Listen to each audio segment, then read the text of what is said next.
বাংলাদেশে স্নোফল কখনো হয়নি, কিন্তু স্নোবল ঠিকই তৈরি হয়। গ্রামের মহিলাদের সুনিপুণ হাতের ছোঁয়ায় তৈরি হয় এই চাল কুমড়ার বড়ি। কলই ডালের সাথে চাল কুমড়া মিক্স করে তৈরি করা হয়। খুলনা বিভাগের বাইরের লোকজন এটার সাথে কম পরিচিত। কিভাবে তরকারিতে দিতে হয়, কোন ধরনের তরকারিতে দিতে হয়, এটা জানা না থাকলে ভালো স্বাদ পাবেন না।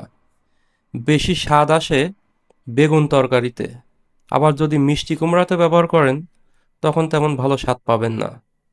এটা অল্প তেলে ভেজে নিলে একটা লাল কালার আসবে, তারপর ঝোল জাতীয় তরকারিতে দিতে হয়।